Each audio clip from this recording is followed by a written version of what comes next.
Deixa eu só atualizar aqui uma notícia que eu estou vendo agora aqui do Twitter, né, do Rafi, grande Rafael Figueiredo, Rafi.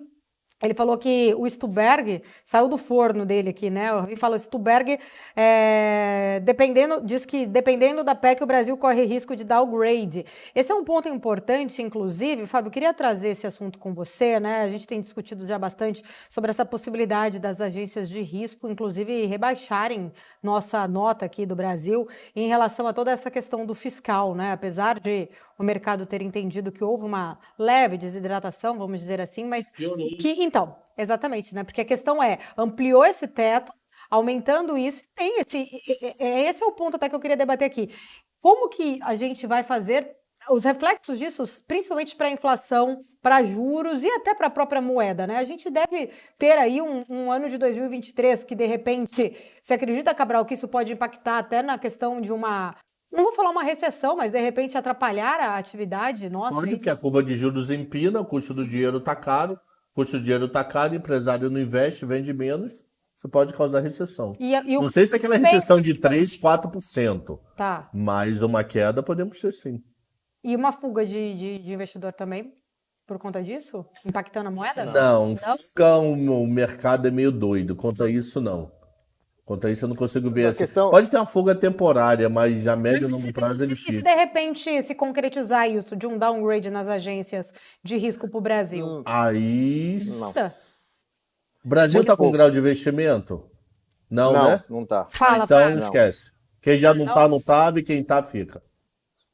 O problema é o seguinte, a gente estava em vias de voltar a ter grau de investimento, dado tudo que foi feito nesse último ano, até a Fitch ou a S&P falou há uns meses atrás, antes da eleição, é que, claro, a grande imprensa nunca vai divulgar isso, porque senão favoreceria o candidato que era o atual governo, mas já tinha agência olhando que se o Brasil continuasse 2023, a tarefa de casa que fez em 22, eu cansei de falar isso nas minhas redes sociais, cansei de falar, falei algumas vezes aqui, a gente, por enquanto, em dólar, continua sendo uma das melhores bolsas do mundo, uma das melhores moedas do mundo.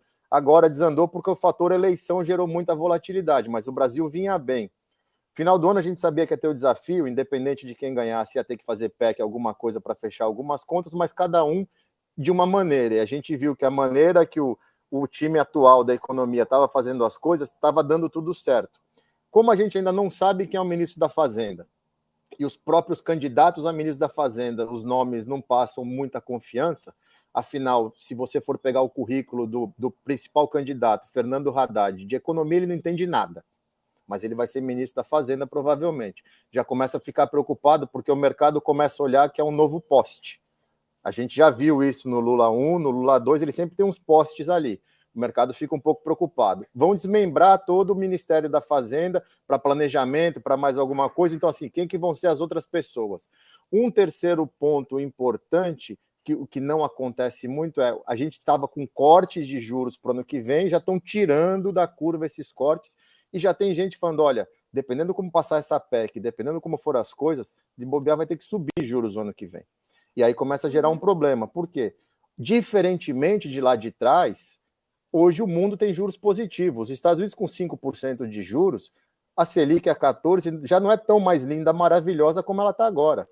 Entendeu? Então tem muita coisa para tomar cuidado. Eu não acredito em fuga, por quê? Porque vão subir a Selic se precisar. O Stuberg fala isso na própria entrevista que ele deu hoje cedo, foi um evento no Safra, ele fala isso. A gente sabe que durante um governo PT a gente vai ter juros e inflação mais alta. Então eu sou vendedor de câmbio. Entendeu? A realidade é essa. Eles sabem. Eles fizeram campanha, mas eles sabem o que vão fazer, porque para eles é bom também. CDI alto, o gestor tem zero trabalho. O CDI já está gordo, entendeu? Então, ele volta para o 2,20, enche o bolso de taxa de administração e performance, tem que bater o CDI, que eu já acho que deviam mudar isso no Brasil, o fundo multimercado tem que bater o CDI. Pô, por quê? O CDI é renda fixa, você tem um multimercado, você deve ter que bater outro benchmark. Não, ele vai bater o CDI, aí ele põe lá 90% em título do governo para ficar perto do CDI, faz uma apostinha ou uma outra coisa e cobra do cliente dele o 2,20 e fica todo mundo feliz, entendeu? Esse que é o grande problema da história toda. Todo mundo tem interesse nisso. Não o país. É uma pena.